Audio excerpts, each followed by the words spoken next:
Alright guys, welcome back to the channel.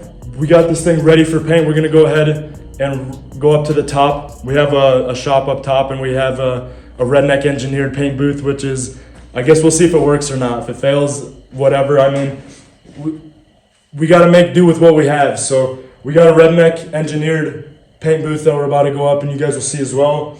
And everything's all scuffed up, everything's ready to go. If you guys didn't see what we've done so far, if you guys are new to the channel and haven't seen what we've done so far to the BRZ, I'd recommend go watch the other videos so you can see the whole progress from crash to now. And you can throw up a picture too, see what it's crashed to what it is now until we get it painted. But we're just gonna go ahead and hop up there. We have a ton of work still to do. It's getting late, and we've got a ton of taping, a ton of like plasticking up this thing, getting it all ready to get painted. So we're just gonna go ahead and get to work.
We got our Redneck makeshift paint booth up.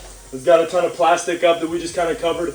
Really, anybody can do this. We just wanted to try this out and do a DIY paint booth. And then we got our exhaust fan here that'll suck all the fumes outside and all the excess like overspray that'll just from using an air hose. So all the overspray will just kind of get sucked down and outside of this paint booth, which I'm hoping everything works. I guess you guys will find out if this thing works or not, but so far so good. We turned it on and it pulls all the plastic in tight and it sucks all the air out so far from what I can see. So it should all work. I'm just gonna go ahead and start painting. I'm tight on time.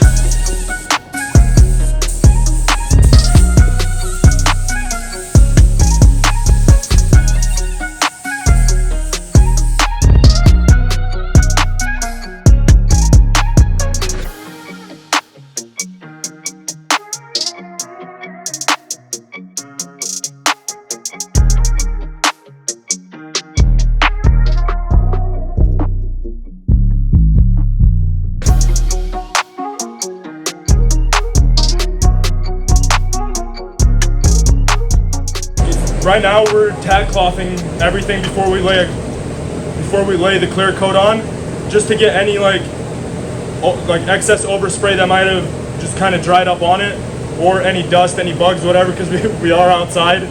And this is a step they even use in the paint booth to clean it up better. So all you do is you wait for it to dry up to the touch. Base coat, you can leave it, from what I've learned and from what I understand, is you can leave it as long as you want. Not as long as you want, but like a day or two max to let it sit, and then you can come back and clear it. But you can also clear it right away, same day, within half an hour to an hour of the last coat, even faster if you want to. But we're gonna go ahead, and all you do is just lightly press, not anything crazy. And you don't want to pull your paint off. All you want to do is pull any contaminants that are in the paint. Mostly dust and like just bugs. dust and little debris that that might be hiding in there. It is kind of dark and kind of dark because we only got like 3 lights, but while we're painting, we have lights next to the gun so we could see a little better. Now, we're working with the best that we have, so I mean that's all there is to it. Anybody can really do this. I guess we'll find out once the paint job how it turns out, but for the most part, anybody can really do this. You just have to set up a spot to paint. It doesn't really. Oh. Kind of dropped it on the ground. You got to shake it off a little bit, but okay. Like I was saying, anybody can really do this. You just need four walls and a fan so you can blow everything out. But I'm gonna keep working, and then my brother behind the camera is gonna help me as well, kind of wipe it down so I can go ahead and spray clear.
Car is finally painted. We got it unmasked last night. There is a ton of orange peel in that paint, in the paint job, but I think we'll be able to buff all that out.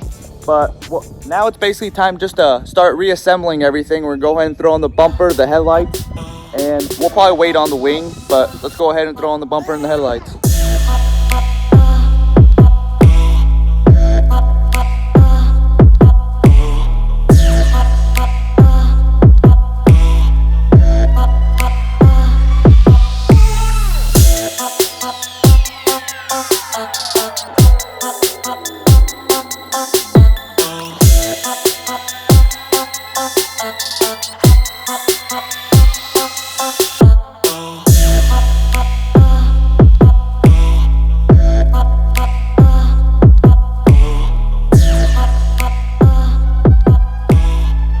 This thing turned out amazing, other than the orange peel. I threw on the headlights, the bumper, everything looks amazing. As of now, hopefully we don't damage anything by scratching it by throwing rocks when I try drifting it, but that'll probably be it for today's video. Next video will probably be buttoning it up on the badges, side markers, and then I think the airbag pigtail connectors I ordered came in, so I'm gonna put those on and just kind of button everything up as of now. We are probably gonna throw some mods at it, probably some wheels and tires, and then probably an axle back exhaust. But you guys are just gonna have to stay tuned for that. See you in the next one.